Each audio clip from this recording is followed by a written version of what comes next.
used to get to look at Don all the time. Tonight I'll be chairing the meeting. Donna Mangel, unfortunately, had a death in the family, and or a friend, a relative, and could not attend this evening.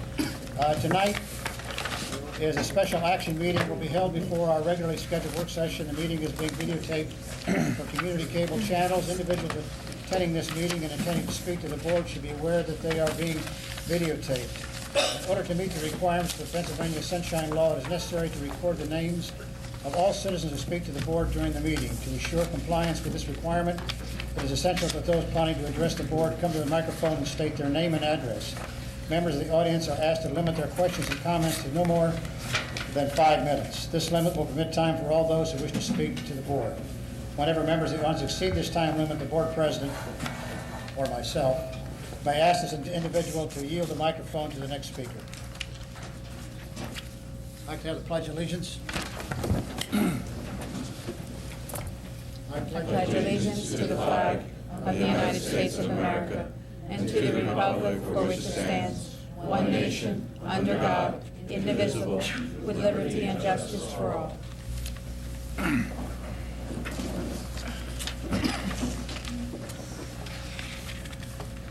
I am going to make a few changes in the before I call audience of citizens. One of the items that we have action on tonight is our bond purchase. We have the gentleman here this evening to fill us in on where we stand currently with this proposal for the bond, and I want them to make their presentation to the board before a audience of citizens, so if anybody in the audience then has a question when we get to that part of the agenda, they will be fully informed of what that is. I've also had some thoughts that some other board members have brought to me that after these gentlemen have made their presentation, I will ask if there are any board members that have any questions directly related to that item, and then I will then proceed to audience of citizens. So at this time, if one of you gentlemen would. My partner will give Steve Moynihan will give the proposal with regard to... give your name too. I am Bob Bradbury of Dolphin and Bradbury. With me is Steve Moynihan, my partner from Dolphin and Bradbury.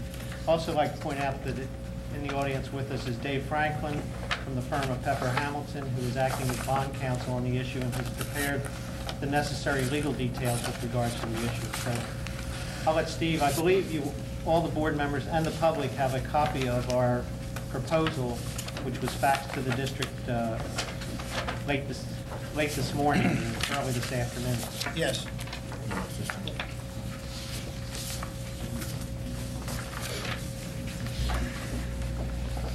Reintroduce yourself. Good evening. My name is Steve Moynihan. I'm with Dolphin and Bradbury.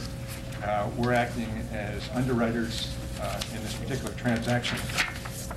We come before you tonight to submit a bond purchase proposal, the purpose of which is to refund in whole or in part 7 separate series of the district. Our proposal, as it was presented in March, will keep annual debt service approximately the same each and every year, and the benefit to the school district is that because interest rates are lower, the school district will have approximately $1,343,000 for cash at savings, cash at settlement for capital projects. The bond purchase proposal that we've handed out, the transaction is summarized on Schedule 1. The total size of the issue is $61,610,000. Interest rates range for taxable bonds due in 1 year, less than 1 year at 4.8%, out to 5.50% for bonds that are due in that third year. The tax-exempt interest rates begin in the fourth year with 3 3/4% and go out to a high of 5%. The yields at which the bonds are offered to the public are set forth next to it. The interest based upon the interest rate is computed on an annual basis. And then the annual net debt service, which is the gross debt service adjusted for the accrued interest, is compared with the debt service that's being refunded. So that you can see over on the far right-hand column, it's a debt service to debt service match, essentially a break even. The principal amount of the bonds was determined by the amount that has to go into the escrow accounts to refund or defease the existing issues, a total of $59,481,000. The original issue discount, because the bonds are offered to the public at a slight discount from their face value, is $212,869,000. Bond insurance premium, the bond insurance premium obtains lower interest rates, and it's our recommendation that this be included, bond insurance, in your current refunding proposal because it saves additional interest.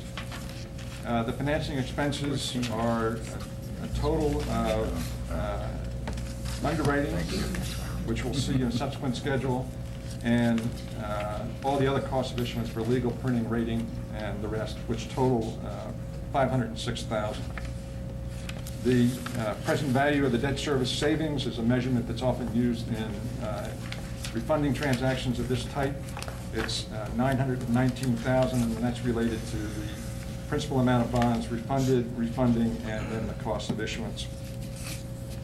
So that our proposal to the district is that the new bond, the annual debt service, new versus old, will be the same. The district will have approximately $1,343,000 for capital projects with no increase in annual debt service. There's no extension of debt. The average life on the new issue is shorter than the average life on the bonds that are being refunded by approximately a half a year. The other schedules form the backup for the summary schedule. Schedule 2 is a more detailed look at the sources and uses of funds, how the principal, $61 million, is applied, the various escrow accounts, the deposits that will go in there have been set forth on that schedule. The detail of the underwriter's discount, which is the rate of $6.50 per thousand.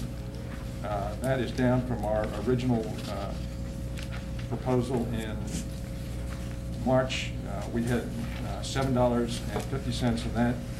We cut that down, so that's a savings of about $61,000 over what was put forth or set forth in our previous proposal.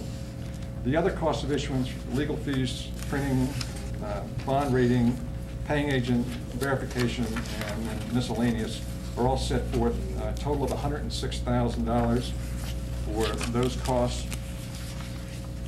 The Schedule 3 is a debt service schedule in detail with interest rates and semi-annual interest payments, along with the accrued interest. There's annual debt service that is compiled on Schedule 3.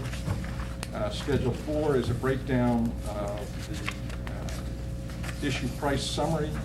It's the various principal amounts along with the interest rates, the yields that are offered to the public investors, and then the various borrowing measurements, statistics. For instance, the arbitrage yield is calculated to be 4.52%. The true interest cost for the entire issue, which includes the taxable securities, is 4.63%. The all-in cost is 4.68%, which takes into account all costs of issuance, the average coupon, and then the weighted average maturity. We mentioned that the weighted average maturity is less than the bonds that are being refunded.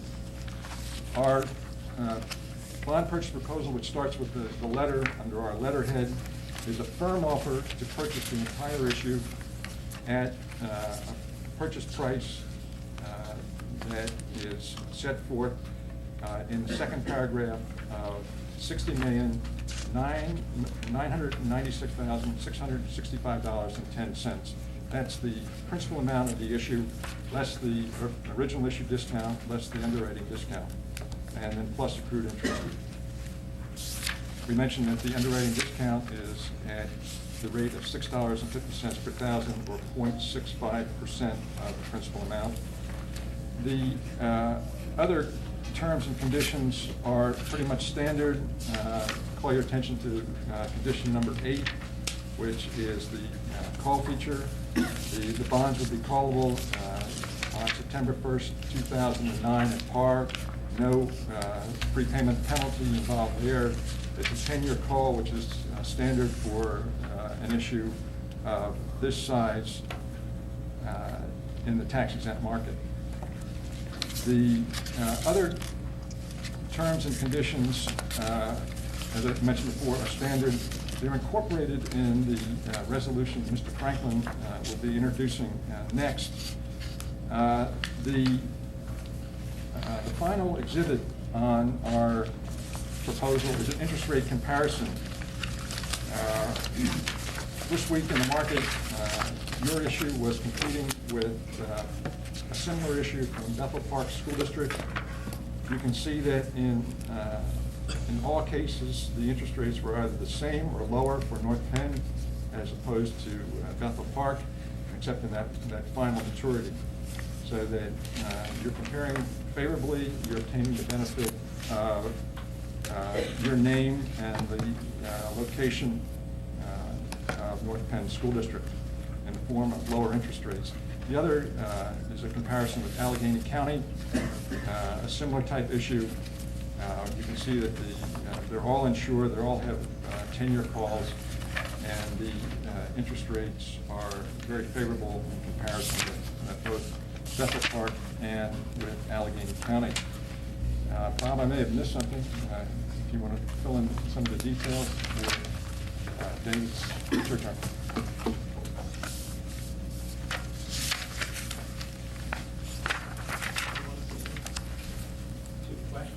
No. Just introduce yourself. I'm David Franklin. I'm a partner with Pepper Hamilton, a law firm in Philadelphia that's acting as the school district's bond counsel for this financing.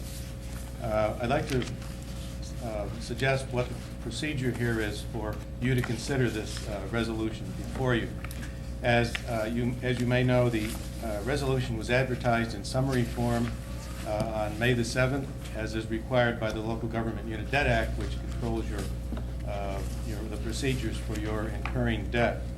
A copy of this resolution has been available at the school district administrative offices.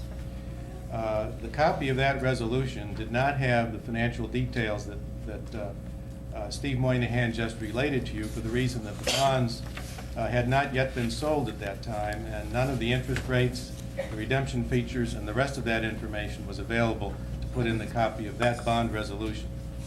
The Local Government Unit Debt Act contemplates that this is the procedure that will be followed. I have just passed out to you the same resolution that was available, except that Mr. Moynihan and Mr. Bradbury gave me the financial information resulting from their marketing of those bonds this afternoon, and I was able to fill in the spaces that otherwise were blank. The Local Government Unit Debt Act then requires you to advertise again that the bond resolution was passed, if in fact you go ahead and proceed tonight, and we must include in that resolution all of the information that was filled in as a result of the marketing of the bonds and any other changes to the resolution. So that's the procedure we have to follow under the Debt Act. We advertise a summary, we prepare the resolution for review by the public, we prepare the resolution in final form when we have the bid information as a result of the marketing of the bonds, and then we advertise the resolution again, stating what the information was that was added to it and whatever any changes were made to it by the board as it passed it, which is what you will be considering tonight.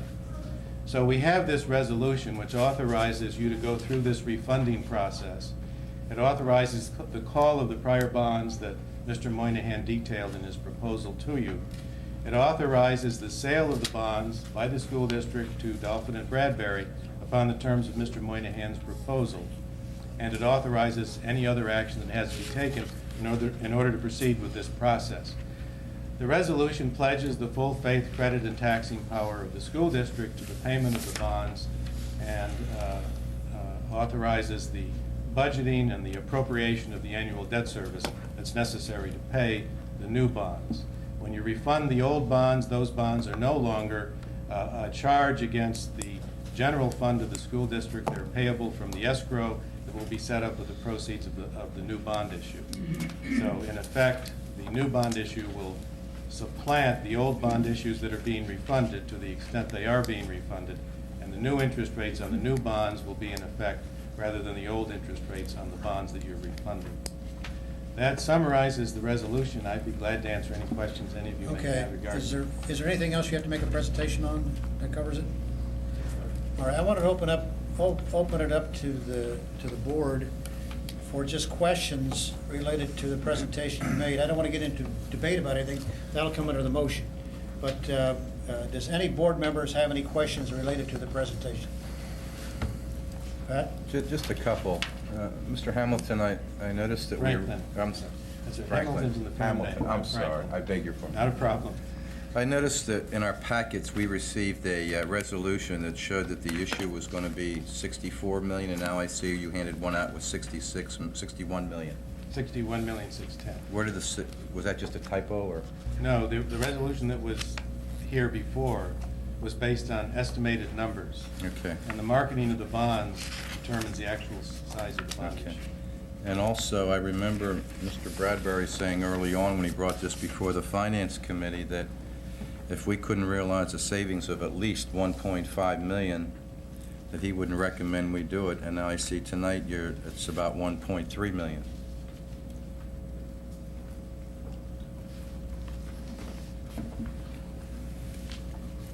We were always looking at the fact of what the cost of issuance were. We have brought the cost of issuance down by approximately $75,000. We do it as two times. One of the guidelines that the U.S. Treasury lays down on refundings is you should see a savings of about 2 times the cost of issuance.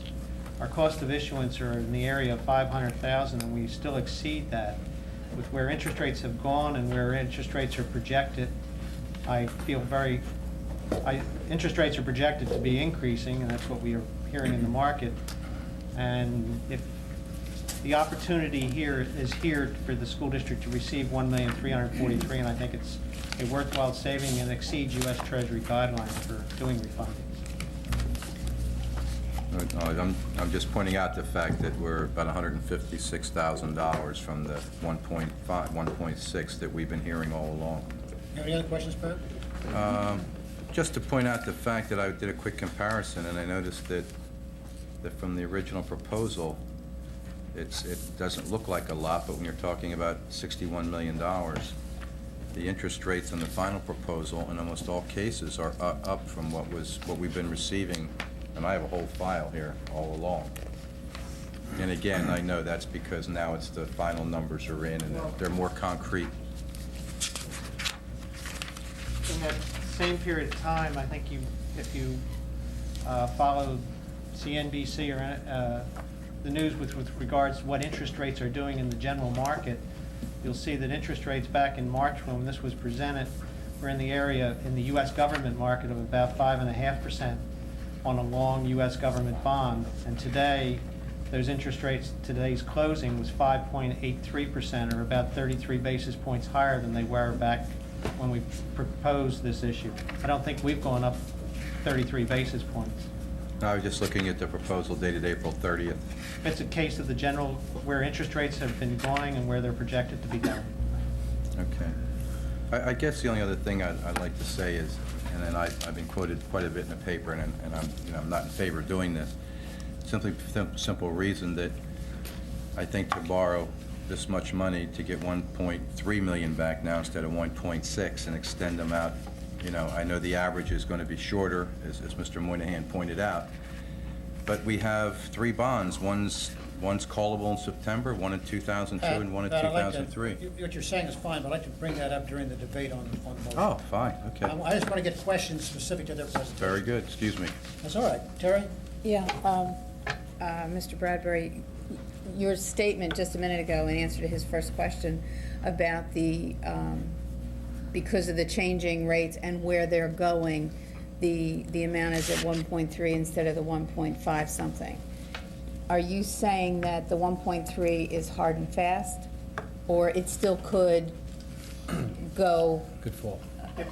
either way? Or If the board accepts this proposal, we are purchasing the bonds, and the board is selling us the bonds, and it is cast in stone. If we could have done this 2 months ago, we could have cast it in stone. In other words, Right. if you adopt the resolution, that proposal is a firm contract between ourselves and the board, as Mr. Franklin will attest to, and it is an amount that the school district will be saving. It will be verified by an accounting firm. But it's not subject to, Can't go down, and it can't and go up. can't go up? Okay. That's all. I just wanted Okay. clarification. Thank you. Any other questions, Terry? No. Frank? Vince? Just to clarify, the reduction in the cost now is 75,000? We went down 60, we had projected $125,000 for other cost of issuance, and it's now $106,000. And our bond discount went down approximately $62,000, so it's $80,000. Has our solicitor gone through all these documents? I know it's contingent, I saw one of the points on his When you get a proposal letter. commission. Has our solicitor gone through all Yes, these? my office has gone through has reviewed all the documents, yes, sir. Thank you. Mr. Allen? Bill? A question about, it seems like as long as I've been here, which has been a long time, too long, I agree. We always seem to hear that we're giving comparisons with other school districts that are issuing bonds, and we always seem to be getting a better rate than other school districts, which leads to one of two conclusions. Either you're only giving us the good news, or that we're doing something different to earn this better rate. What's, We played. why are we big getting a better numbers. rate? Yeah, first of all, pick A or B, and then after you pick B, tell me why we're getting the better rate. You hired Dolphin and Bradbury. Good answer. We have, Touche. we marketed the bonds, we made a decision of what we were going to underwrite this morning as far as the rates. Bethel Park was priced this morning. That's that issue that you see that has better rates, or has higher interest rates for the investor versus the interest rates are better for you as a school district. We made a decision this morning, I guess it was around 10:30 this morning, to underwrite the scale that you have before you. And Bethel Park was out with theirs in the market at the same time. We had 17+ million bonds left at the time. We still have 9 million of the bonds in some of the maturities where we have better interest rates than what for you, better interest rates for your school district. It's a decision we made, and we're putting our capital up to give you a better deal. That's basically it. We do market the issue. You do have an excellent name in the market. North Penn School District does have an excellent name in the market. We refinanced a lot of Rating, bonds. Bethel Park is a AAA, your issue carries a AAA as well. And we also got to the market yesterday with doing pre-marketing of the issue. We got into the market and got some orders that Bethel Park didn't pick up today. That's your question, Bill? Now, I'll also answer one other question with regards to it. You'll see that PNC Bank, who is a large buyer of bonds, is the underwriter of that issue. PNC Bank, their trust department, which is a large trust department, can't buy those bonds. Your bonds, there were a large amount of your bonds that were bought by PNC Bank's trust department. They're not allowed to buy Bethel Park's bonds because the underwriter, there'd be a conflict of interest. They'd be underwriting as well as having a trust department that's buying. It's a conflict. We don't have a conflict with anybody. We don't run a trust department. So but that's basically it. Okay, thank you. Anything else, Bill? No, thank you. Vicki? Yes, I have some outstanding requests that I made both to the Finance Committee and yourself, Mr. Bradbury. I still haven't received them. A flow chart to show us just what the organization of our bond portfolio is going to look like when this is all done. That's very important to me because we spent a few years trying to undo all of the trying to consolidate the bonds that were spread out from all the different transactions that took place year after year after year, where we were constantly refunding refunds. And we finally accomplished that just a year ago. And as I'm looking at this, I'm seeing us take bits and pieces of all the different bonds. Every single one in our portfolio is being touched to one degree or another, whether it's taking $1 million out of a $8 million bond or $6 million out of another. So I would really appreciate if we could still see what we're going to be left with and how these bonds are all going to break out. That said, the one question that haunts me is that as we talk about using lower interest rates in the market today up against the market rates of the bond monies borrowed as they are today, I find a contradiction in the bonds that we're actually refunding and the amount of money that we're taking them from them. In other words, a bond with 6% interest rate, it's got 15.3 million on it, left in it, and we're only going to take 5.7 million. Yet you go to the 98 bond, which we just refinanced last year in almost the same exact bond market. It was the Keenest Road property dollars that went under dispute, as well as the 4.2 million in technology. Almost the same market, and yet we're taking 8 million out of there. It has almost 2% difference in its rate of interest, and yet we're going for that lower interest bond and still leaving a balance in the higher 6% interest. Why?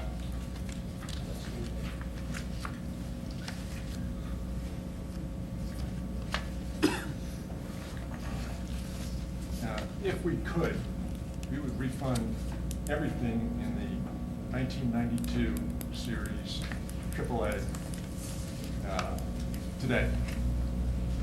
There is a prohibition under the tax law that you cannot use tax-exempt bonds to refund the 1992 series AAA.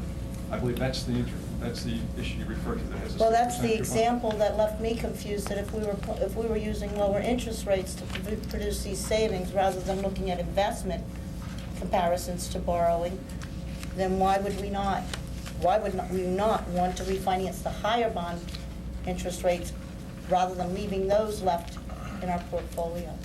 Yes. Now, why that particular 92A AAA bond? That particular issue was an advanced refunding itself. Under the tax regulations, you're only permitted to do that once.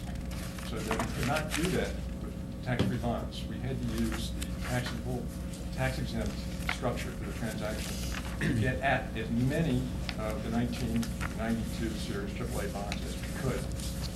It is referred to basically as an opportunity to refund with taxable bonds, and we went through the constraint of keeping debt service to debt service the same. Mm-hmm. And given today's interest rates, how many bonds could we amortize in the first 3 years? That answer is just approximately $11,700,000. At that point, we take $11,700,000 after we pay the cost of expenses, pay the expenses of issuing the taxable bonds. We can only repay so many of the 1992 series AAA.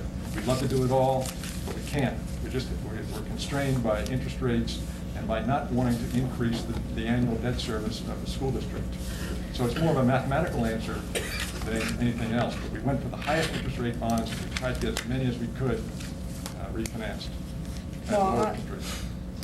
Outside of the one on the 93A, I was seeing quite to the contrary.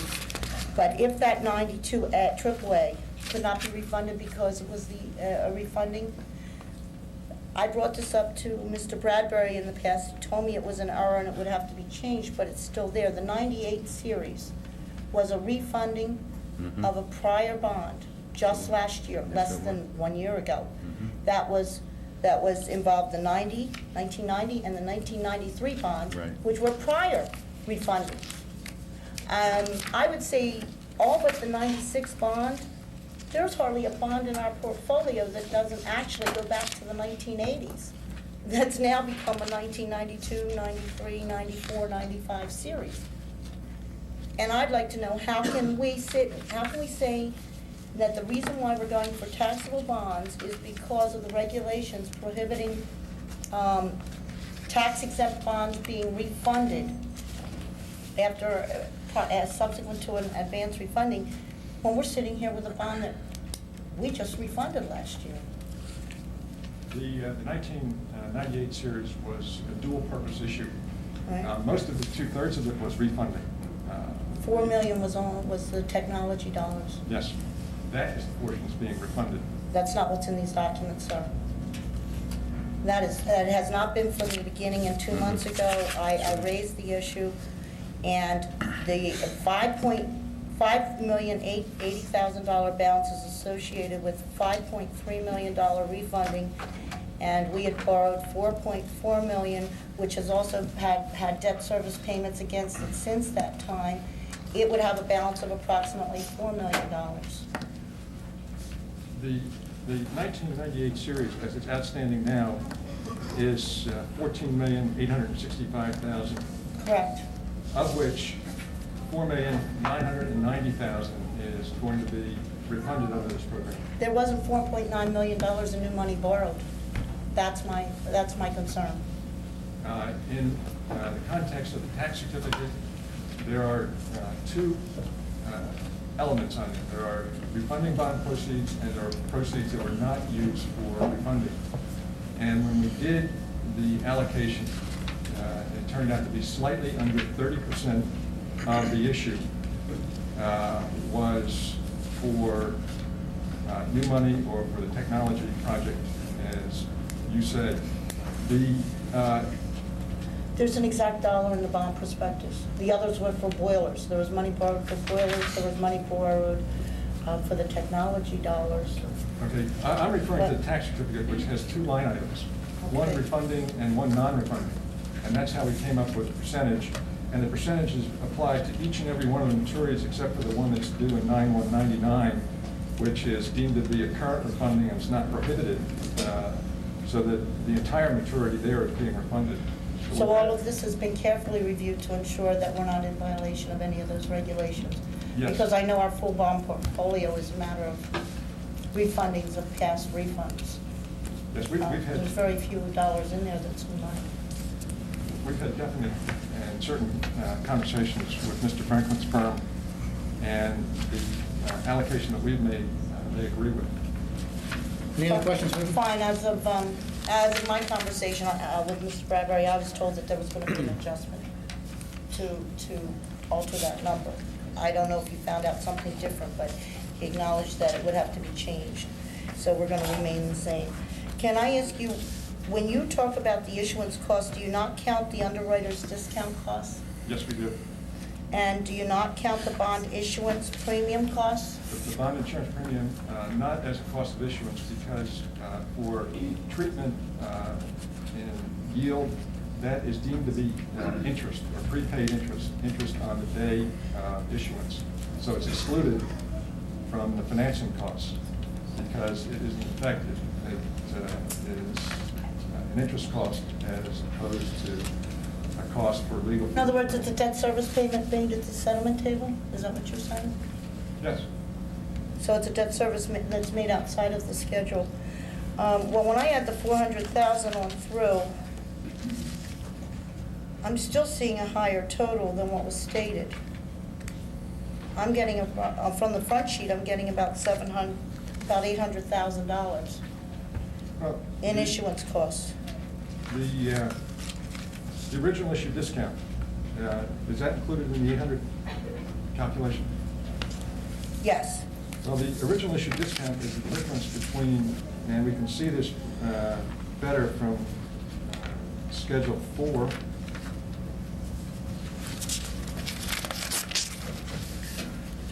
The principal amount is the face amount of the bonds, $61,610,000. The bonds are sold at a discount. Some bonds are sold at discount to the public. So the investing public is paying the issue price of $61,397,130.10. The difference between the two is original issue discount, which is once again under federal tax regulations treated as interest and not principal. So that's not included in the cost of issuance, because once again, that's treated as interest or deemed to be interest. Would you say that's not considered at all?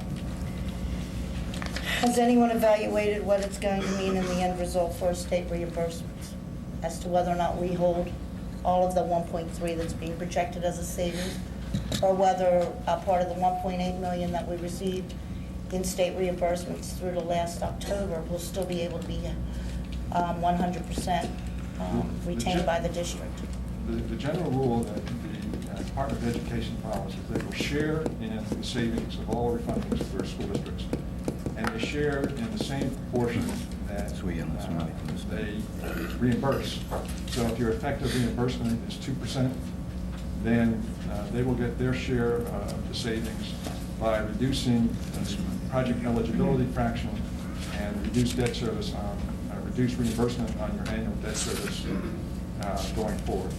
Well, what's the bottom line answer to that? Then out of the $1.3 million in this whole process, has anyone evaluated what it's going to cost us to go through the entire Plan Con K process for every single bond and go through what took us a year and a half to accomplish?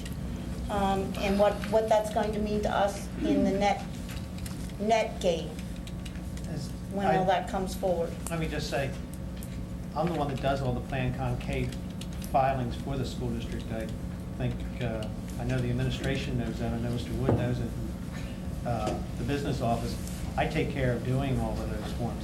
For example, the 98 issue, which has technology, there is no reimbursement that is applicable to that. And I know when we did the high school, the amount of reimbursement, after you take your rate ratio and all the numbers, the high school project came in around 2% reimbursement. You do not get, you are classified as a very wealthy school district, and your reimbursement is probably the lowest in the state of Pennsylvania. But does that mean I will take care of filing all the forms with regards to the Plan Con K. I'm the one that did all the forms to catch up with the filings. I know that Mr. Sowers knows that, and I know Reba knows that. And my understanding was it was Mr. Tracy, started with Mr. Tracy, went through to Carol, and also a professional that we hired to help expedite this. That was doing Plan Con Part J, which is a final accounting. I can't do that because that has to do with the construction contracts and so forth. K has to do with refundings. I've done the H as well, which Mr. Wood is familiar with, and the Ds as well. Is it possible, though, that, does it appear we are going to have to give the state back a share of these savings? They take a share, probably in the area of about 1% of the savings, which they will take out over the life of the issue. So that'll affect. So we should have that also in consideration as to what the net gain would be. Well, it's about $13,000. And that's all you would But expect? the state reimburses you, so they do want to share in the savings. But that's In your all case, that you would expect subsequent to this? I know that the projects that you have that are reimbursable, am I not Well, we correct, just Art? did that Walton it's what's like- Farm. We did Walton It was like Farm. 1 or 2%, because you said to me at one time, you said, why are we going through this? Just get, but it is something that is true. Yes, you do have to share it with the state, but it's a very low number. Vicki, I'd like to move along. I think you can cover some questions when we get into. One thing I have to say is the new document isn't out there to the audience. They received the one that I did at $64.5 million refinancing resolution. So that's something that they deserve. And I'm sorry, Don, but I just got this today. I got this at 6 tonight as we arrived, and these are all new numbers. So I would like to know now what the average coupon is on this, under the new refinancing, now that you have hard numbers. That is numbers the public does have, that's in the... No, the resolution that's being distributed there is the one that was distributed to me just... But the only thing that's been inserted into that has to do with the numbers that we provided to Mr. Franklin. No, the cover page states, though, that the resolution for the bond is $64.5 million. That is correct, and that So- was a resolution that had to be here 3 days ago as part of the, as Mr. Franklin pointed out, as part of the requirements of community affairs. But they all need to know The that what only they're reading is, what they should change that number. That's correct, but the numbers that are that the public should insert into there happens to be the numbers that were faxed up to the school district, and I know are at the back of the room. And are the, in other words, it gives the 61,690,000. That is the. That's the one, okay. That is what it should be. you are referring to. If you proceed to pass the resolution, you are accepting the proposal that the public is seeing that it's at the back table in the room, and it happens to be the same document. All right, I'd like to move along. Well, I still need to know the average coupon. The average We- coupon for the new issue is On both. 4.4975. On Schedule 4, it's about halfway down the page. John, do you have any Which questions? is which bond? Tax exempt or taxable? That is a combination for both. It's, Well, I know what the average on the 98 bond is, which is going into a tax exempt bond. How can I determine by these papers whether or not, in fact, that small window which was there is only a fraction of a point? I think one was averaging 4.15, and the other is coming in at 4.18, 4.2. I need to know what this one is going to be, under just tax exempt itself. Because that one was, as I said, almost the identical bond market that we have today. well, I'll have to follow up and get you the You get you that average information. for the tax exempt only. All right, Are those broken out, please? Thank you. I'd like to move ahead. Does John have any questions? John, you can, I've asked John, he said there's no questions. I do. I have one more. Yes, Terry. Mr. Bradbury, you said that you handle the Plan Con K forms for the That's district? correct. Is there any kind of conflict of interest?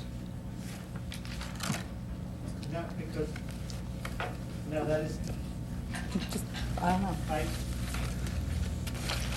no, there is no conflict of interest. I fill out the forms because I am familiar with how to do them. They are then submitted to, I guess, Jim and Reba, who submits them to the Department of Education for their approval. But a Plan Con K only takes and summarizes everything, should you proceed with this refunding, or as you have done in the past on other issues, we take and we get it into the format that the state is looking for. We're not compensated for that either, just to let you know. It's not something we get paid for. It's It's part of the definitely not service. conflict of It's part of the interest. services that we Okay. provide to a school district, and it was a case where we were trying to catch the school district up, because there was a lot of issues that Okay. you had not applied for. Okay, thank you. All right, what I'd like to do next is, we're going to move into audience of citizens. I want to make the audience of citizens aware there are two motions before the board tonight. One is on the bond issue and one is on the budget. And we did this preliminary information so you would have more information related to the first item. So at this time, I'd like to ask anybody in the audience if they have, want to speak to the board. H. Bruce Gordon, Montgomery Township. Regarding the bond, of the financing expenses listed here, $506,000. I understand these expenses are some upfront fees, the filing fees, and so on. How much of this gets divvied up among the two law firms and the two bond issuances, and how much is that?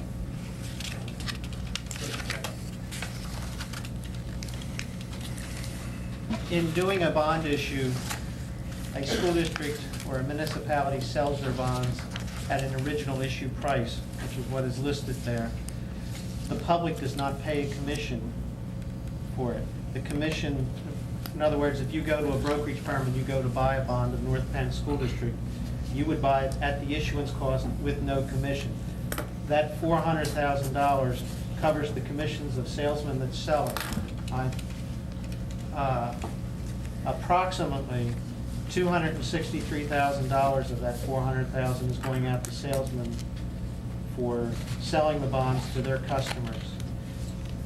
There is cost of issuance of approximately $75,000, which has to do with clearing the cost of our funds, and the rest of the funds is for our risk. As I said, we are currently taking on a commitment as of right now of about 9 million bonds. We made a commitment this morning that we're 17 million for this.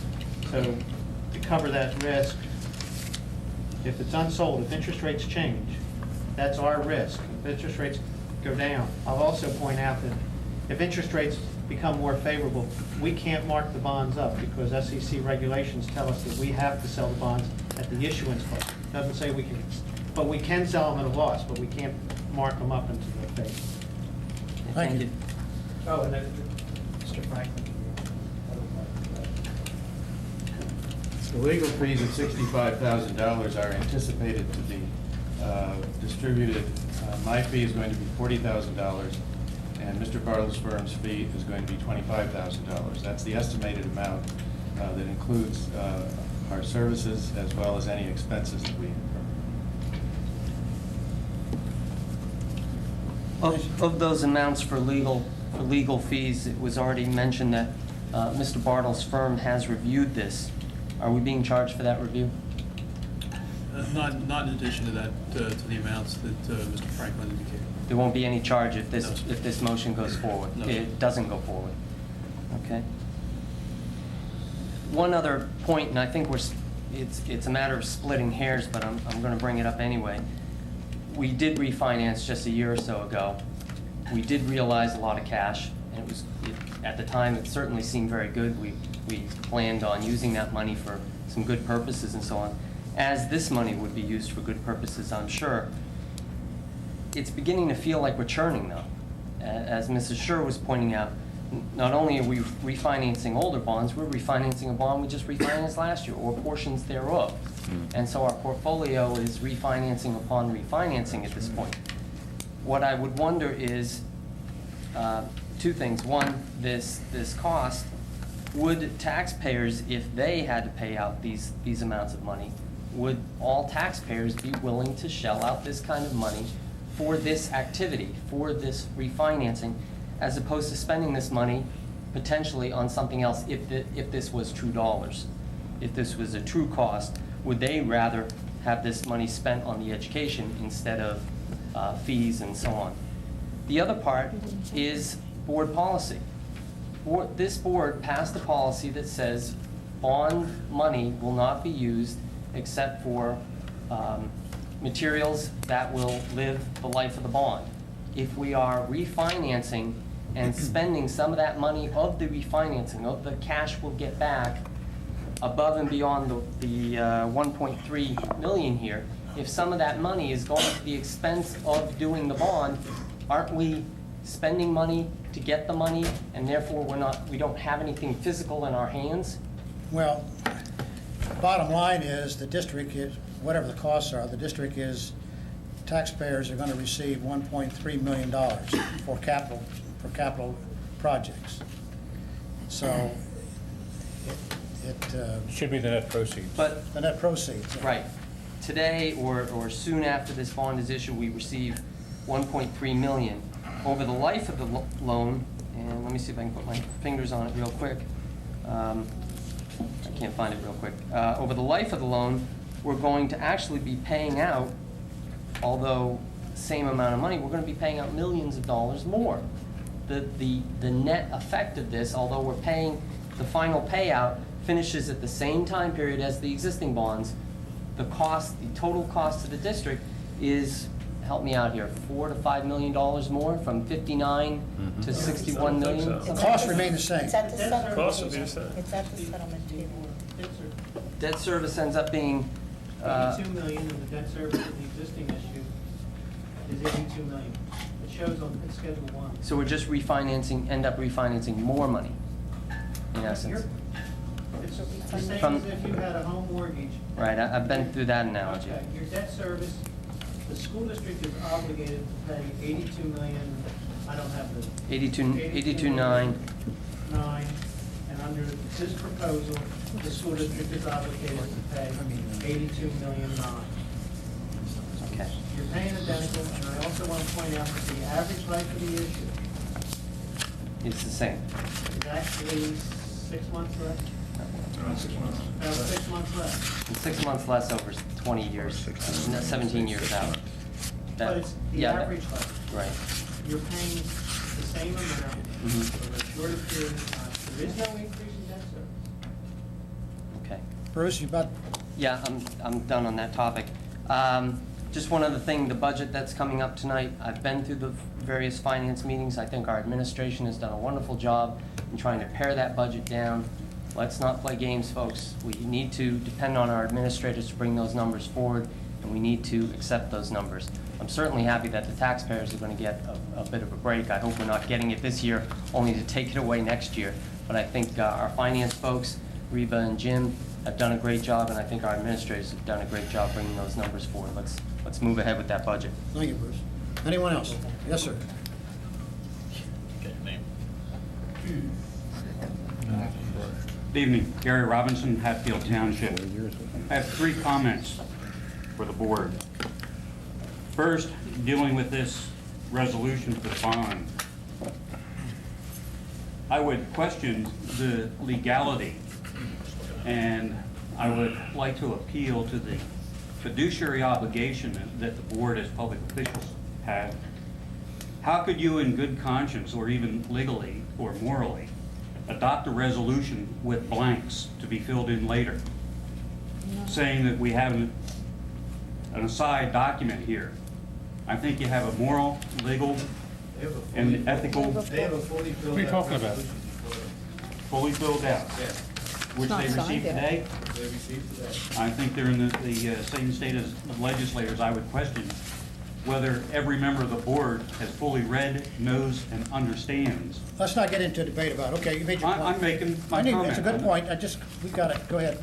What's your next point? I find, yes, you find that comment repugnant. Okay, Well, I find it repugnant that the board is going to be asked to vote on a resolution that I doubt few, if any, has read, knows, and understands the entire resolution. Now you're being insulting to no, us. that's all right, just not getting into debate. Being insulting Okay. to us now. I understand, but Frank, let me I'm make this not point. offended. I got it 10 minutes ago while they were I'm not talking. offended either. Come on. I'm not offended either. Let's let the gentleman have his Second, point. I have to agree with the previous speaker.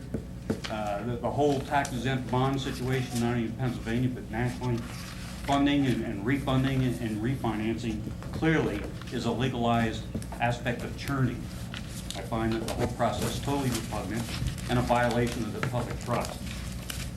And along with that, my final comment is, again, the bond laws, the state laws that have set up the situation to compel public officials to borrow money, creating this legalized swindle, rather than allowing local government to build a reserve account based on small tax increments, so that you have the cash on hand to do your long-term facility planning and budgeting without having to go constantly into debt service.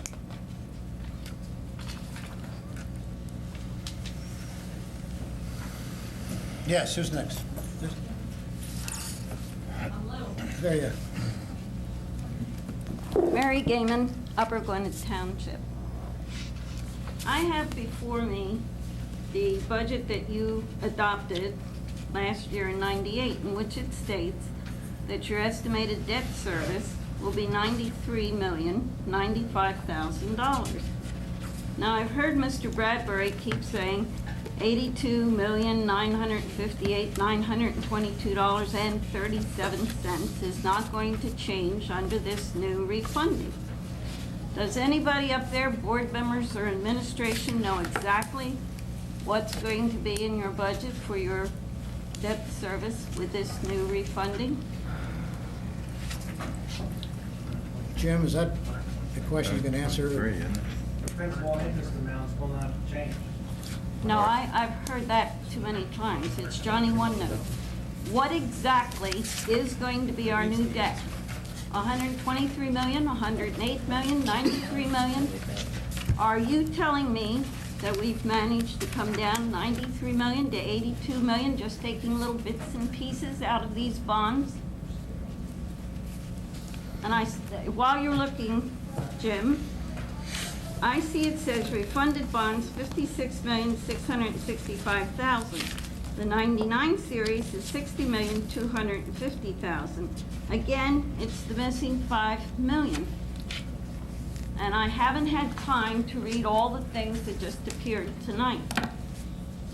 I've heard your reasoning that you can't fill in the blanks. But I went immediately yesterday morning to look at the resolution, and again, there were blanks. Now, I agree with the gentleman that preceded me. I don't think that it's proper for you board members to be hurried in to adopting a resolution to move forward when most of you did not receive this until this evening. You've not had anything to review, and I know you're basing it on trust to Mr. Bartle and Mr. Bradbury and Mr. Frankel, but I believe you should do your own homework. And I have not seen what you would use the $1.3 million in capital improvements. If it's there in one of these packets, I haven't seen it. But I'm waiting, Jim, what is going to be our new debt? The total debt service for 99-2000 is $9,571,977. Now, you mean 91 million? $9.5 million of principal and interest on the indebtedness prior to this evening's conversation. So if you look at the analysis from Dolphin and Bradbury, there's a small change in 99-2000 of $2,940. So I would suggest in the 99-2000 operating year, the appropriation of $9,571,977 would change by an immaterial amount, or approximately $2,900. Principal and interest of debt service obligations from July 1, 1999 through June 30th of 2000. But what is the bottom line, Jim? When you look in the budget, get ready to print the budget, is it going to be 108 million? Well, you're asking me about principal indebtedness, and I think... No, I didn't. I asked you for total indebtedness in the North Penn School District for the year 99-2000. What is going to show up in the budget if this refunding, which I'm sure is going to go through? Total debt service would be approximately $9.5 million. Now, I think you're looking at a footnote disclosure of outstanding indebtedness. All right, If that's how outstanding we're getting- indebtedness. I'd have to roll forward from the audit report from July 1 of 98, pick up the debt service payments of 98-99, as well as the this transaction to give you a principal amount outstanding. I think that's what your question is. Well, no, general obligation bonds, it lists them by this series, 98, 97, 96, 94, 93, 92, 92. And it says debt service. That's how it's headed. So what would be our debt service? It isn't going to be $82,958,922.37. It will on this portion of indebtedness. I think what you have in front of you is what is viewed in accounting jargon or audit financials. It's torn out of the budget. But it's a debt service footnote or a financial note on principal indebtedness. Have you looked at the total picture for the North Penn School District, Jim? And Frank Bartle, when you reviewed it, did you see what it's going to do to our debt service? 82 million, isn't it? 82 million isn't the total picture, that's correct. That's the refunding analysis. That's right. So how much is left? Where in all these documents are you telling us after you took 300,000 here, 5 million there, 9 million, what is the bottom line? We will provide it to you, but the fact is that we're only doing, this is a refunding of specific issues, and we're comparing debt service on the bonds to be refunded against debt service on the new bonds. But it should influence what the board does. It should be somewhere. Your picture would remain, the debt service to debt service, your picture would remain the same. Correct. Steve? I have an exhibit here, which perhaps will answer the question, and I'll be glad to share it. Where are you at? What page you at? It's a separate report that I had in my work papers. Okay. It's in his part of his work. And for the year 99-2000, the total principal amount on debt service for the district will be $6,980,000. Total interest that's due will be $2,545,617.39. a total of $9,525,617.39, which is very similar to what Mr. Sowers had just reported. The total principal after the refunding will be $93,370,000. So the increase would be $370,000. And the board did not get this copy average coupon bond years, average life. You cannot compare principal with debt service. The two are different. I wasn't. The 93 million. Oh, here is the number, the magic number, $123,968,926.14. That's the total debt service. All right, Mary, do you have any other questions? I'll save them for the next audience of citizens. Thank you. All right, thank you. I'd like to contrast that number with the number that would be in effect if this proposal is not adopted. It's $123,969,977.50, which is a number higher than the number that was just read. By $1,000. Yes, and that's what our proposal said. I think we're losing everybody with these. Is there anybody else that has a question for the board? I hope not. Hearing none. We don't want you to feel welcome or anything. Must be blunt about it. Hearing none, I'd like to move on with the superintendent's report. Why don't you read the resolution? It's got to change. We need to change the motion. Read it the way it should be. The way it should be.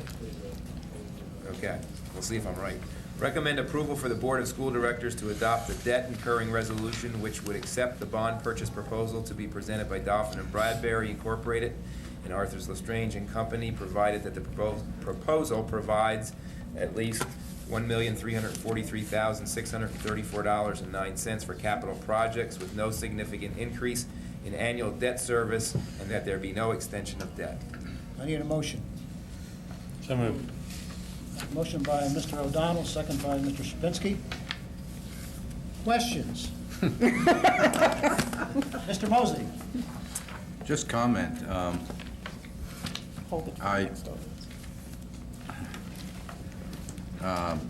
I just go back to initially saying that we were told that we were going to get 1.6. That was the number that was bannered about. I realize that the final numbers change, but now we're down to 1.3. And I guess the concern I have is that we never pay off bonds in this school district. We just keep refinancing them. I think we could be more creative because in spite of the fact that Mr. Bradbury has said that the average years of this refinancing will be less than some of the bonds we have. I believe that was what you said, Bob, or to that effect. Right, right. However, we do have an issue which is callable in September.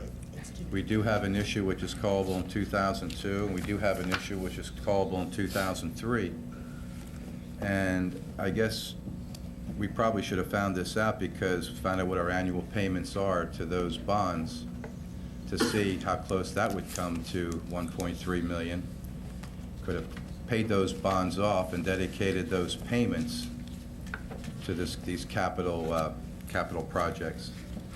And I think that would have been a more creative way to go than to take portions of a whole bunch of bonds and just refinance them and put them on the books for another 17 years.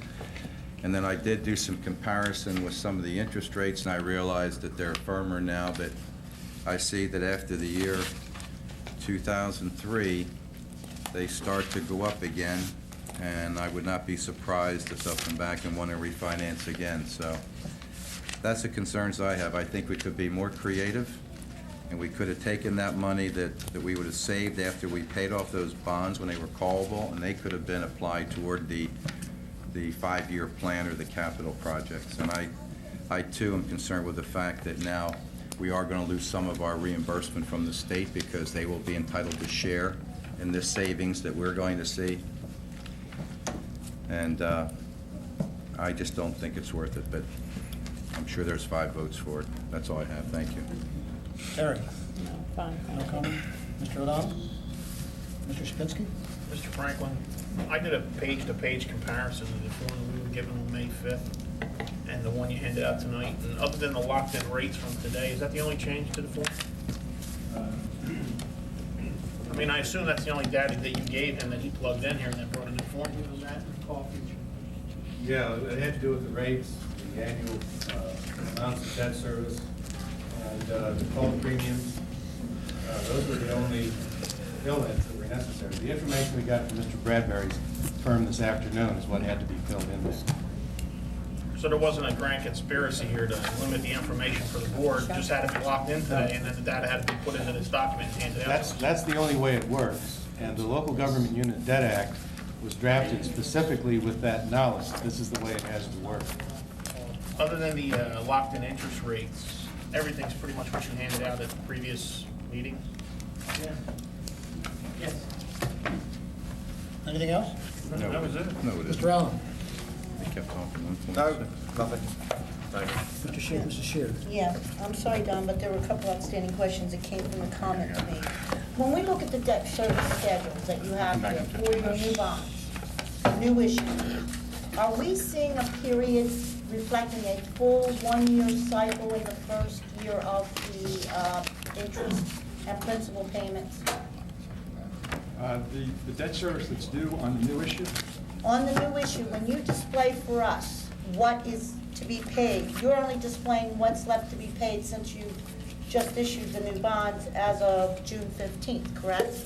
the payments that are listed on our schedule on an annual basis will be the amounts that you will pay in the year 1999-2000. Right, and that would be your September, March payments, correct?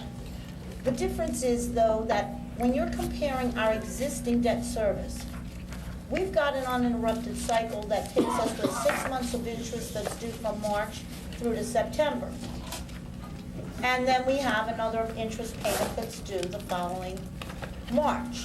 What has always disturbed me about using the comparisons of old debt service with new is if you take from June 15th to September of the same amount of money being borrowed at 4%, and you take only from June 15th to September, that very same interest rate is going to give you a lower debt service payment, because you've now compared a 3-month cycle to a full 6-month interest borrowing cycle.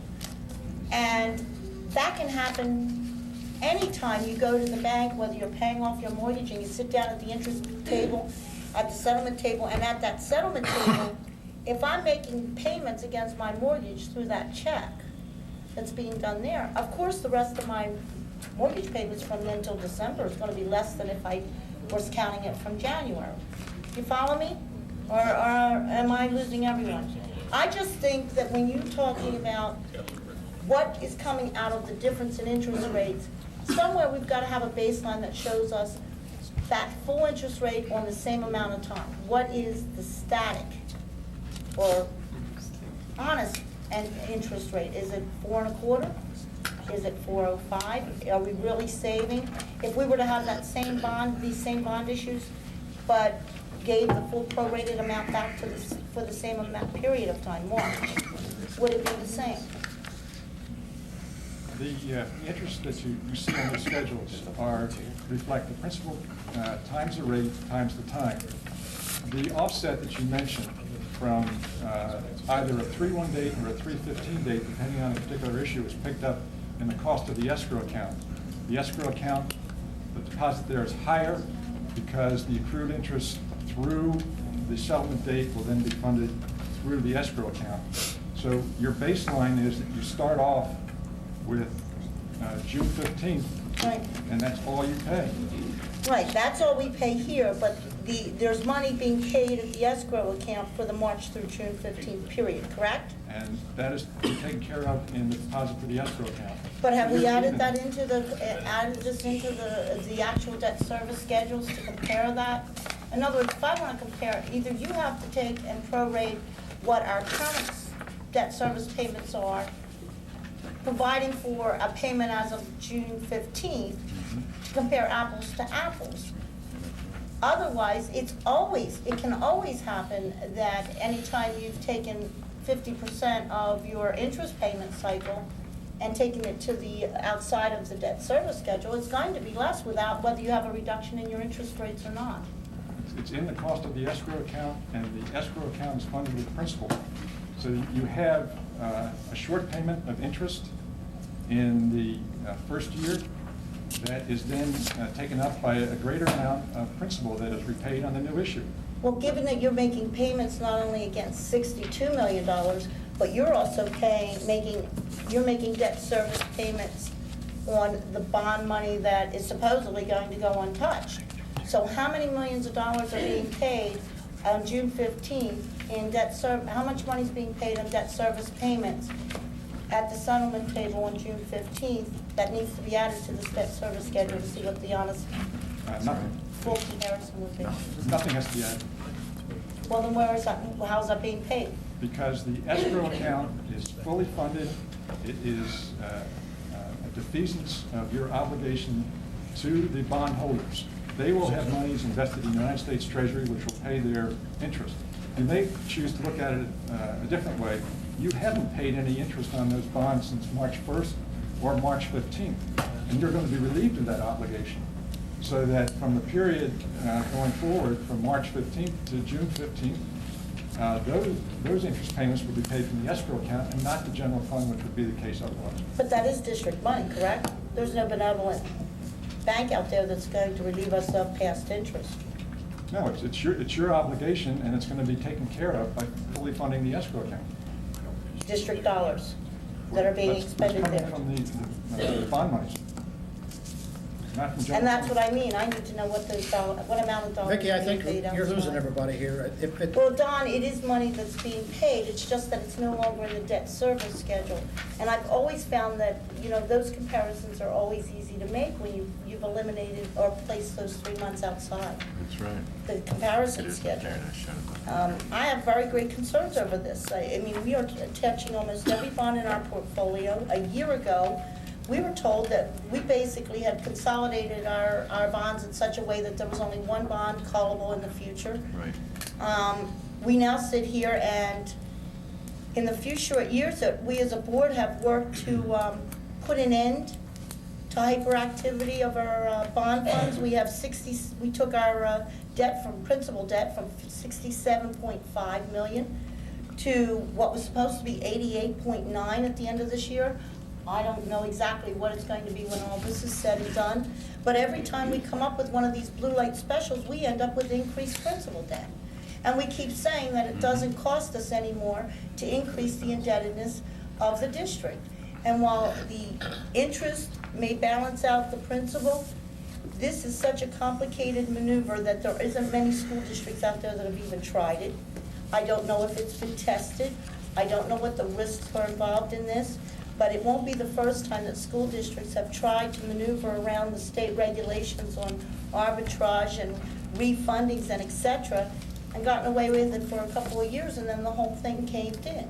So, this thing here, every time you try to find out the answers to why we are pulling these bonds apart in such a manner, the answer just leads you to wonder, is it really worth it? I understand your point. John? No questions. Roll call. Allen. Yes.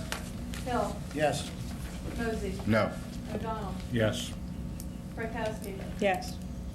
Sure. No. Schilling. Yes. Kropinski. Yes. Motion carries 6 yes, 2 no. So moved. Next item on the agenda is the adoption of preliminary budget. Before we make that motion, Mr. O'Donnell, you want to say something? Before you do that, gentlemen, thank you for your time. We appreciate it. We get busy. Go ahead, Frank. Yes, I'd just like to summarize what you have in your hand. I believe it was also in the back room there. Just want to read off some of the highlights of next year's budget. Next year's budget has an increase of budget to budget of 4.7%. It's a 4.07% increase. Next year's budget reflects a $1 million reduction in local real estate taxes. And in addition to the reduction in real estate taxes, the proposed preliminary budget supports the following: all the existing programs: maintaining phase 1 of the technology adoption, which placed over 1,000 computers in classrooms throughout the district. Adoption of phase 2 technology, including math 4 to 6, language arts at the primary level, secondary science and social studies, special education, high school technology education, and secondary business education, resulting in approximately 800 additional computers in the classroom. It also includes 8 new classroom teachers, regular and special education, 1 additional home and school visitor, 1 additional guidance counselor at Penndale Middle School, increased special education cost, 20 new buses to upgrade the district's transportation fleet, increases in contracted bus services for private school and district transportation, staff development to support teacher training, a $2.6 million increase for various contracted salaries, a $1.5 million budgetary reserve, and other operating costs including bond and loan payment, fringe benefits, vocational education, and intermediate unit cost. Now, there's a potential impact on the financial budget between now and the final adoption for additional reductions. There's a possible increased special education funding, and I just heard tonight that's about $800,000. So we already know we can reduce the budget by $800,000. Mr. Sowers is working on refinancing of our copier leases. We may realize some additional savings there. The insurance, he's currently evaluating our insurance programs with health, life, and workers' comp. We may or may not see a savings there. If not now, we will see it shortly. And the continued review of the maintenance budget line items by the superintendent and his cabinet. And there's also, it's my understanding that there's additional retirees. Initially, we were talking about 14 to 18, and recently I've heard now that's possibly up to 26 retirees. That's a brief summary of next year's proposed preliminary budget. Thank you. Thank you. Superintendent, would you read the motion? Just before I read the motion, you do have a revised page E43, and let me explain why it's revised. On your E43, as we worked through the preliminary budget process, and we found that we were going to be able to fund additional personnel through retirements, we eliminated, so to speak, in addition to the general fund for professional staff. That doesn't show up on E43. We're still recommending, however, that the staff that you see listed on your insert are additional staff for next year. Obviously, we need to work from the preliminary budget to the final budget, and that may change.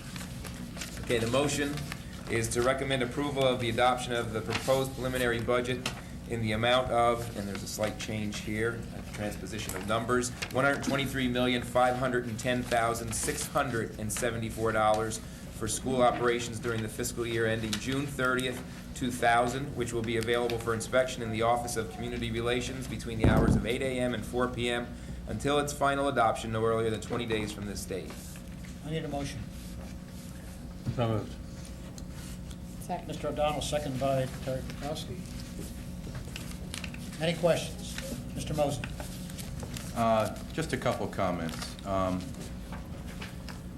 First of all, I think that it has to be pointed out that we keep hearing that it's a 4.07% increase from budget to budget, which is true.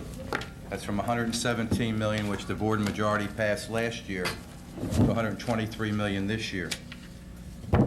You're overtaxed by $5 million last year, folks, because they only spent $112. So what we're looking at is we have to look at what they're requesting and what we actually spent, and it comes out to an $11 million increase.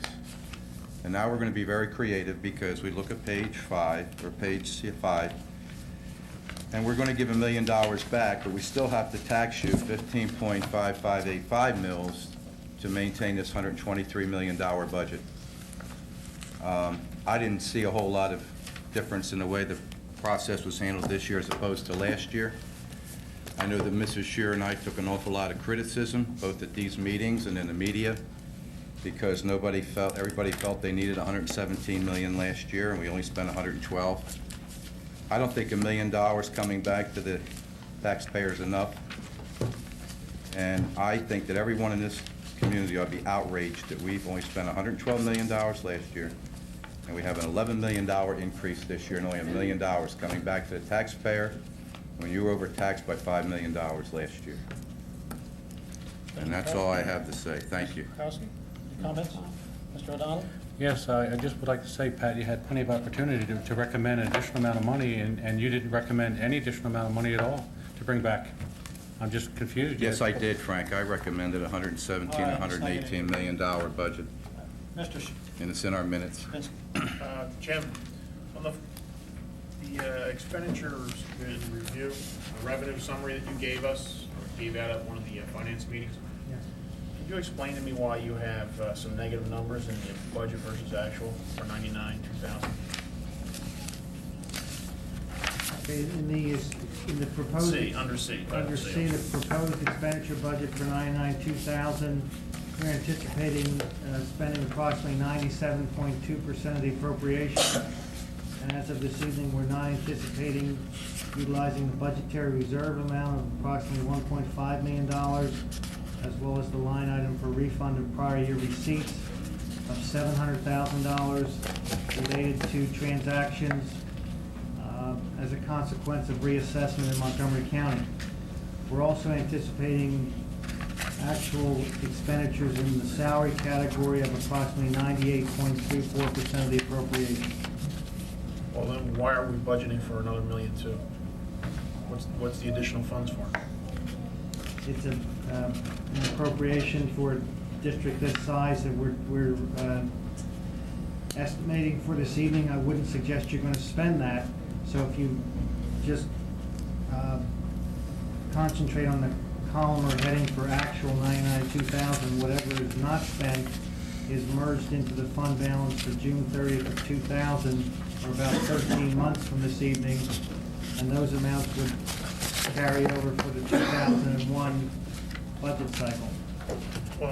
We will, however, continue to reevaluate the 100 object category between preliminary adoption and final adoption. Preliminary budget, does that include the additional request on E43? Sure.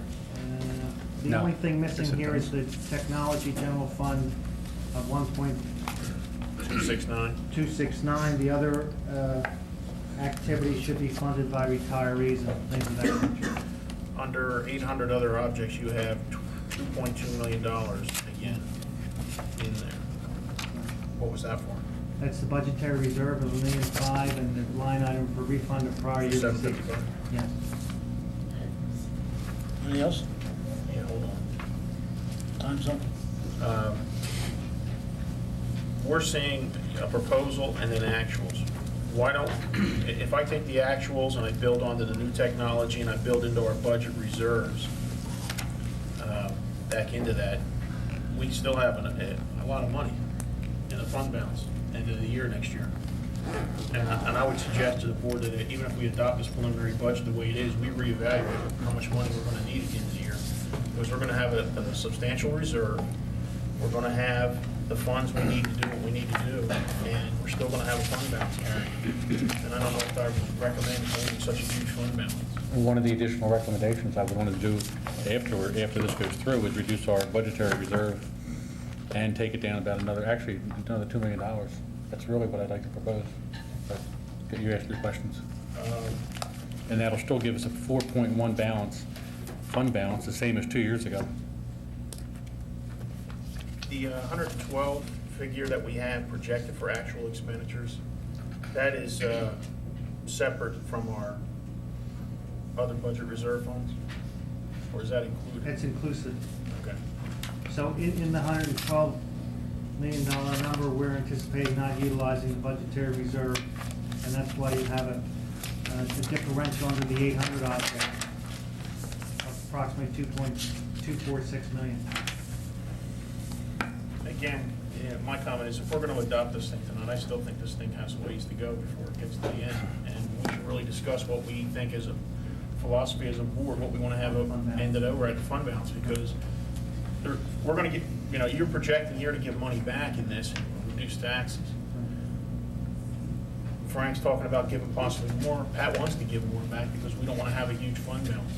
I think that's prudent right now, and I'd really like to make sure that that gets discussed at the next finance meeting, and whoever I have to direct that comment to, I'd like to. As well as a conversation regarding 2001. Exactly. Thank you. Mr. Allen?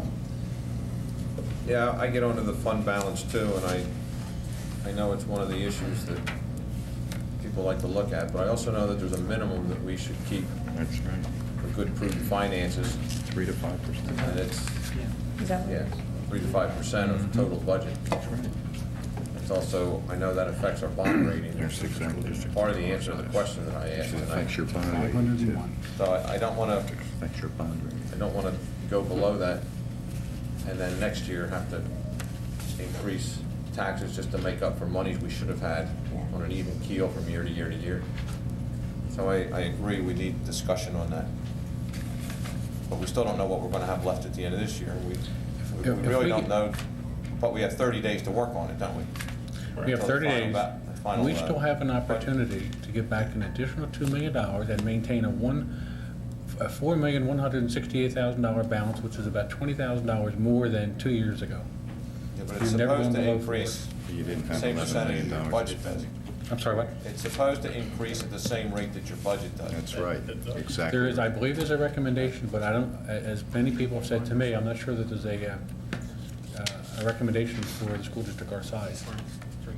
Well, anyway, I agree, it's up for It needs to be a discussion. discussion. Yes. Fund balance up for discussion. I Anything think else, that, Mr. Allen? Mr. Hill, if I can, we only have one more finance meeting regularly scheduled between now and final adoption. And I'd like to make the recommendation that, based on what I'm hearing, and I'm not the chairman, Mr. O'Donnell is, but we may have to even have another meeting before final adoption, because there's still a lot of numbers that are outstanding. We don't know what the vote tech reimbursement's going to be. You got the special ed. We got a few items listed here, so. That may be true. I'll get back to that. Anything else, Mr. Allen? No, well, yes, just one other thing. We all know that this is a preliminary budget that's subject, everything is subject to change. And we know that we're not stopping, so I suggest we vote on this to maintain a legal requirement and keep working on the budget, like we always do. Thank you. Mrs. Sheard? Bill, I can appreciate your sentiments on that. I bit into that one last year, supported an $8 million budget that was looking at $7 million increase, only to see the budget actually go up as we went further along. I'll tell you, just like I could not comprehend anything within this district's financial structure that would have justified the $8 million increase of last year, I can't fathom anything that should generate an $11 million increase in spending in one single fiscal year, as this proposes. And as it's turned out, it wasn't. We didn't need the additional tax hike, and we certainly didn't need to report to this community that we absolutely had to budget $117 million or we couldn't run the system. In fact, the last 2 fiscal years of this district combined came to a total of $7.8 million in additional spending in 2 fiscal years. We're now talking $11 million in one. I have a hard time understanding why. We had a greater increase in teachers' contract salaries hit us at the beginning of this fiscal year because we had to compensate for the delay at 2.04%, and we had to give the 3% increase that was in the contract. There was a total of over 5% increases had to be paid for between the 97 and 90, just for bringing them up to baseline for 98, 99. That didn't include the full total for the 97, 98 increases. And now we're looking at, yes, a contract that's rather high compared to inflation. It's 3.8%, but it's still lower than what we were hit with in the last fiscal year. Anything else that's out there, please tell me what would generate an $11 million, 9% increase in expenses when we're dealing with a 1% student growth projection, the best we've seen for years, and an inflation rate that's rather minimal, 2% or less. I can't even take this one more step and support it for a preliminary budget because I think it's an absolute disgrace. Come to the meetings and you'll find out. That's right. Mr. Schilling. I have no questions. Roll call. Allen. Yes. Hill. Yes. Mosey. No. McDonald. Yes. Prokowski. Yes. Sher. No. Schilling. No. Sierpinski. Yes. Motion carries 5-3. Thank you. Is there any other business to come before this action meeting? Hearing none, a motion to adjourn? So moved. We have a work session, which will be brief, immediately following. If anybody wants to stay for it, the items are coming up.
Three items to talk about under the educational services. Who's going to, 4 items? My information. Okay, who's going to, you going to bring these forward? Sure. All right. Well, I'm going to turn them over to somebody. Go ahead. Let me get to it first. Oh, under educational services, we have 3 items. First one's textbook adoption. Don, you want Yes, we have. to take each one of these, actually? We First 2. have, at this time of the year, we bring forth the textbook adoption for the coming year. They all require board action in either April or May. We discussed these at the Educational Services Committee. There are 5 textbooks. One for the 9th grade middle school students, which is the result of a change in our software to Microsoft Office, and we need a different book in order to teach the computer applications course for our 9th grade computer classes. These are purchased in class sets, and we need about 225 in order to accommodate all the labs in our middle schools. We have 2 health textbooks that are recommended. One is for a brand new course, the athletic training course, which is in its first year. This is an elective option course for high school students. It is a book that will be used as class sets. Thus far, we have 113 students who have enrolled in it, which is a pleasant surprise considering it's a brand new course. The other textbook is for the 10th and 11th grade health courses, which are required courses. One is for the Health and Society course in 11th grade, and the other for the Health Decisions course in 10th grade. This particular book is new to this program. The date 1996 was raised as a question at our Ed Services meeting. It is one of 6 different textbooks that were examined. There might have been a 1997 or 8 edition at the time the committee reviewed it, but they felt that this one's best met the needs of our students and provided more learning activities, as is stated in the green sheet. We also use these as class sets for these courses rather than individual students getting books. In our reading program in 7th grade, or developmental reading students, an additional novel for the 7th grade reading program is being recommended. This is also a set that is shared, or the number of books that we need is shared among students, and this is part of an elective program where students choose different kinds of novels to read. I'm not sure whether this is one of the required ones or not, but it's part of the series of literature that is used in 7th grade. And the last one is an environmental science textbook for our high school. It's an applied ecology course. Up to this point, they have not used an existing text, but they have found one that they feel is very appropriate. When I questioned the 1996 adoption date, they indicated that there are very few that are published that match this course very well.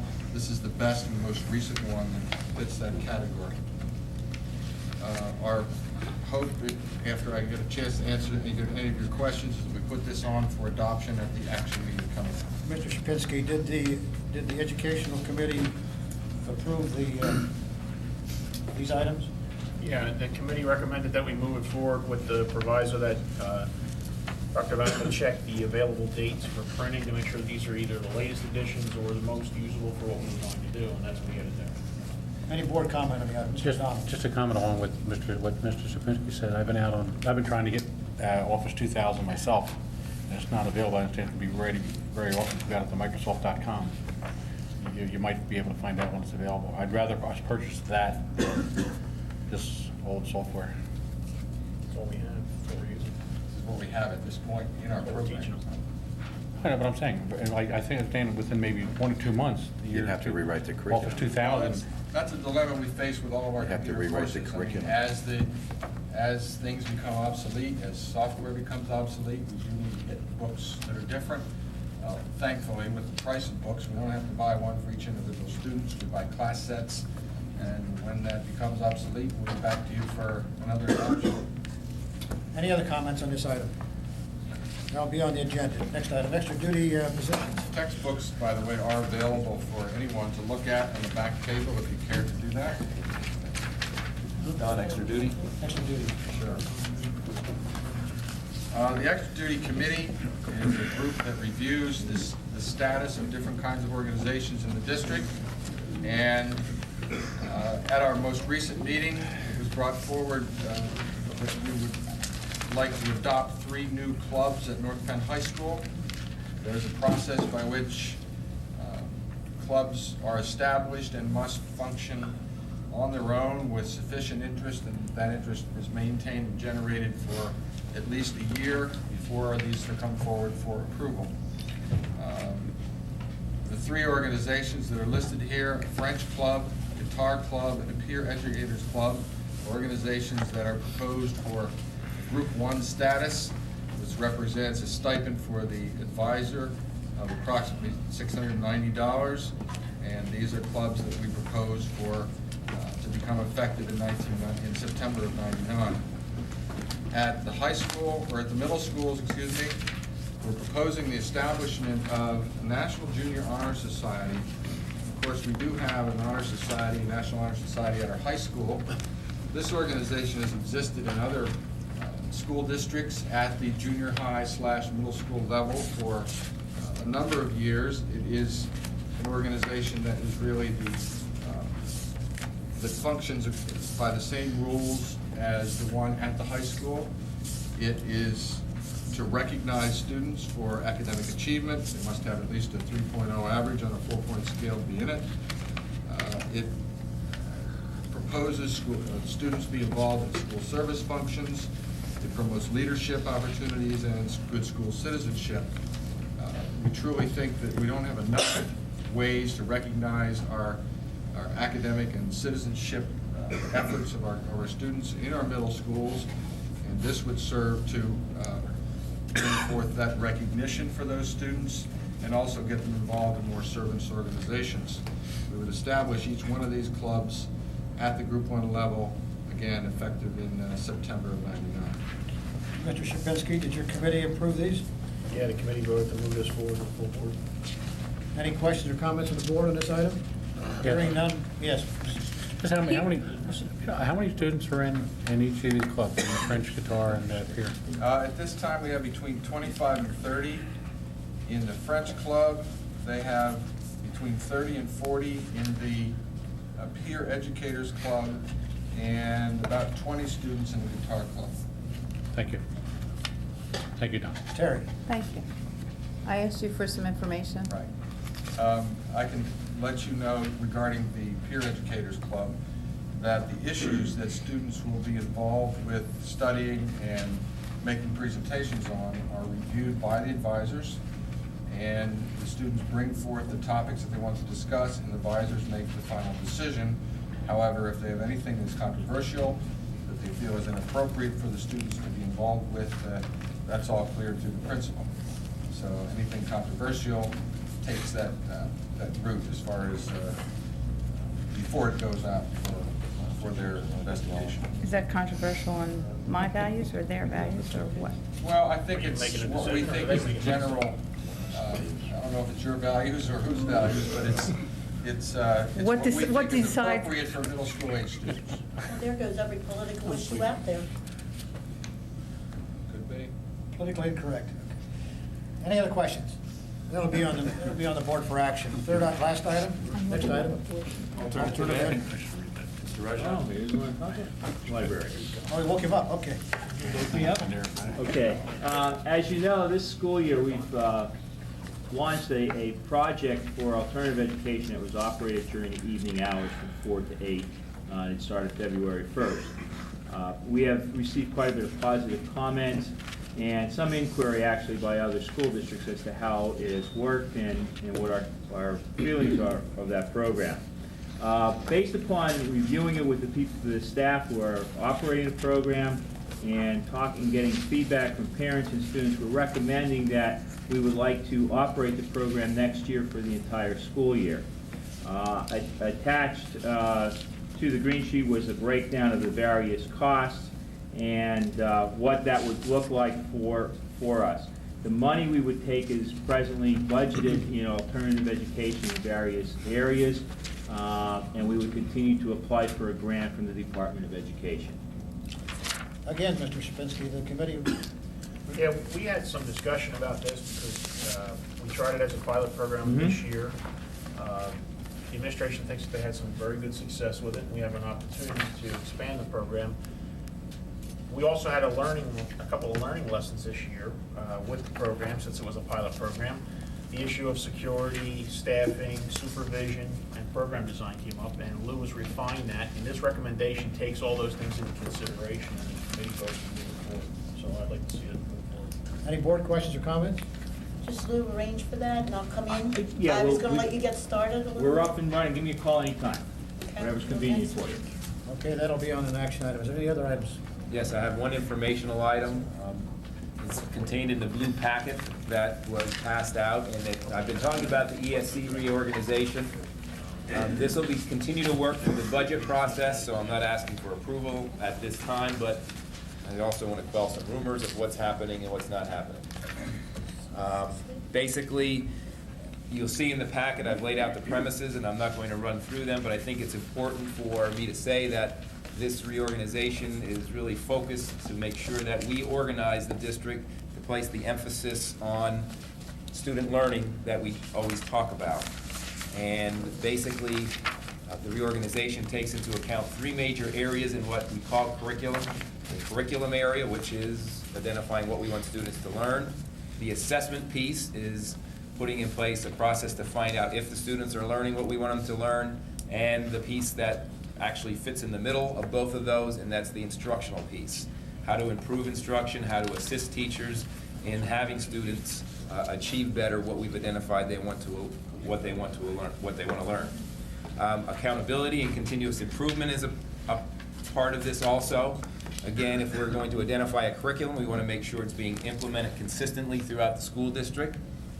And we want to make sure that we measure and communicate appropriately district performance. We want to identify effective instructional techniques and make sure that we provide the assistance in those areas. Well, I've talked a lot this year about becoming more results-driven, and I think this recommendation will support that by implementing a continuous improvement process, making better decisions based on data, and also measuring progress towards goals that we set forth. Most importantly, organizationally, it's to place the personnel in the positions that best influence learning, match the skills of the personnel and backgrounds to those positions. We also want to move some of the functions that are currently in the human resource office to the business office, like budgeting and forecasting of salaries, and provide additional educational assistance in what we call community services. Not because we're not doing a good job, but we want to be able to produce more information for parents and the community regarding education. Rather add additional personnel, I think we can use existing personnel to do that, and to prepare for Mr. Wood's departure and his retirement. If you look at the third page, it basically lays out the recommendation. I'm included in this recommendation. the superintendent's really responsible for everything, but I think it's extremely important that the superintendent have a day-to-day involvement in curriculum, assessment, staff development. And that effective school districts are those districts where, so to speak, the superintendent's knee-deep in curriculum. And that's how we've organized this. So I will take a very active role in that process, although we have people in the position to address that based on this recommendation. So the recommendations will include a redefinition, in a sense, of the assistant superintendent position, that's Don Benema's position, from assistant superintendent for curriculum to basically calling an assistant superintendent for administration, management, and operations. Basically, you'll see at the bottom of the page, that includes the items that are listed. All 17 principals will report directly to Don, and also he'll be responsible for all building operations, technology, district committees that he's working with now, and student enrollment. I think what this does is provide a clearer line of direction for all that are involved.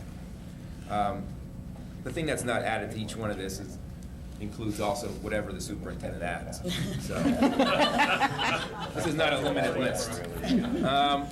Recommendations as far as position transfers, I'm recommending that the Director of Human Resources, Judy Miller, move to the Director of Curriculum. I feel that we need one person focused solely on the curriculum piece, identifying what it is we want students to learn, not just the state standards, but what the community feels is important for our students to learn. That takes one person focused just on curriculum. We've tried to do it with people focused on a number of issues, and you just everyone seems to get pulled away from the focus on curriculum to try to put out the fires in this building, that building, with this issue. I think we're better organized. That would include the curriculum review cycle, standards, grant writing, focus, and also the induction program. And the next recommendation would be to move the Director of Staff Development and Assessment, who is Betty Robinson, to the Director of Instruction, and focus solely on improving and assisting in the area of instruction, not because we don't do a good job, but we can always do a better job. Also included would be the recruitment and selection of professional staff. We've been moving towards that, but again, this would allow, on the educational side, someone to focus on that, involve more staff and principals and interviews, which is the direction we've been moving. Community contact, we talked about identifying what the community also wants our students to learn. That will require such things as community forums. We move to the next page, and I'm moving quickly because there'll be more discussion at future meetings. New and restructured positions, I'm recommending that we bring forth curriculum coordinator positions, 6 of them, to replace or restructure the positions that are listed. Previously, we've had what we've called curriculum supervisor positions, 4 of them. In the 2.5 years that I've been here, we've only had them filled a limited amount of time. So rather than have a supervisor of reading, math, science, and English, because I think they're too focused and they only really address 4 of our curriculum areas, my recommendation is to move that to 6 curriculum coordinators. And I'll talk about that in a second. That would also replace our current person that we have in a position of staff development. Does not mean we are going to cut back or eliminate staff development. Rather, I think with this organization we can do a better job and a more pervasive and comprehensive job in staff development. We currently have a position called Instructional Technology Coordinator.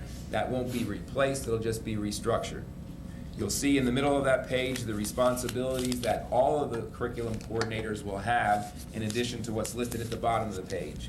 And at the bottom of the page you'll see 6 coordinators to replace the 6 positions above. Coordinator A, for lack of a better term at this point, will deal with our reading program, and that really more accurately should say K-8, ESL, and Title I. That is similar in responsibility to what our supervisor did in reading in past years. Coordinator B will be focusing at the secondary level in science and math. Coordinator C will focus also at the secondary level in English, social studies, foreign language. Coordinator D will deal with arts, HSCS, which for us old people is another word for home ec, health and PE, music, and tech ed. Coordinator F, I'll skip to for a minute, would focus K-12 technology, that's really the one that's listed at the top, instructional technology coordinator.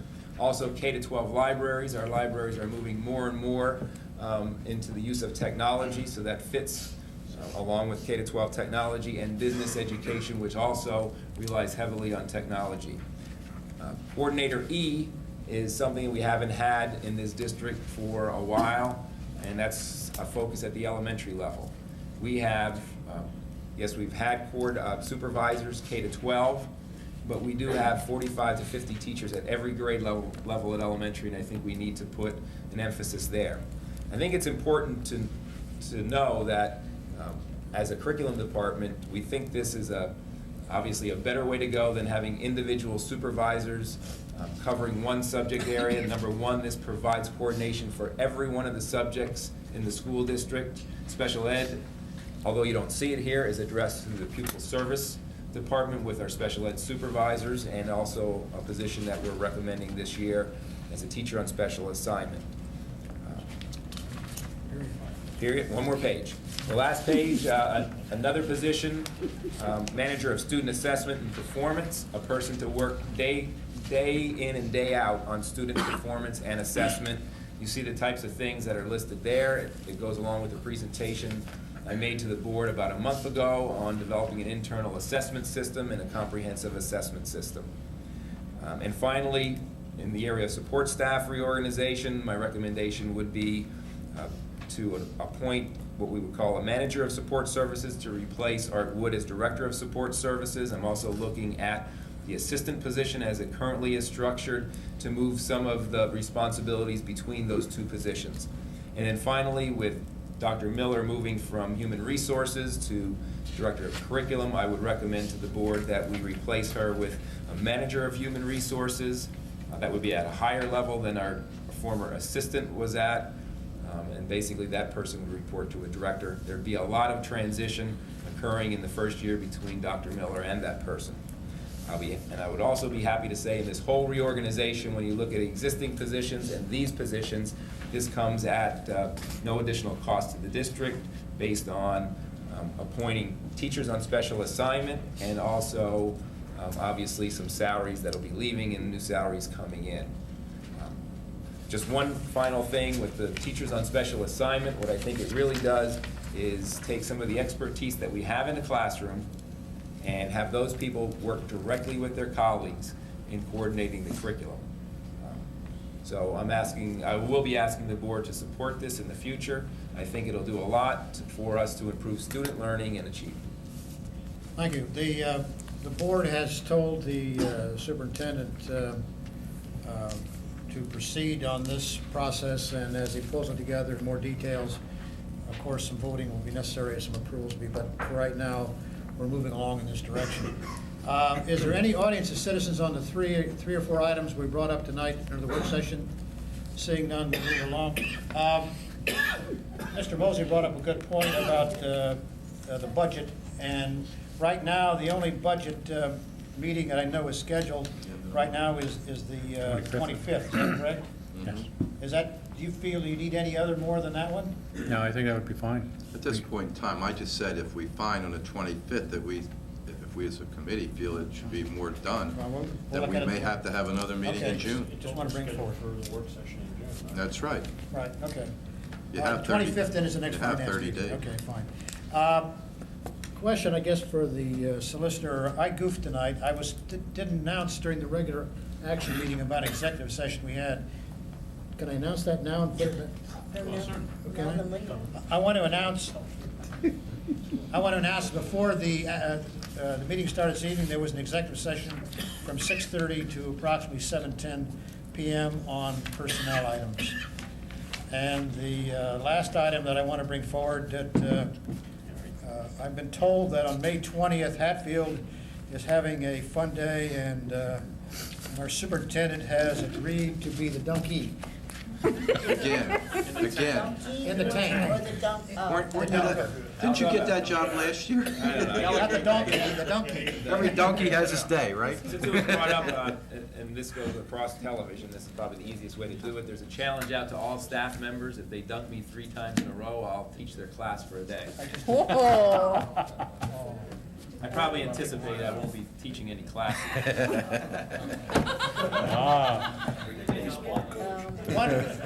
One other item, there was another personnel meeting held on, when was that held on? Tuesday.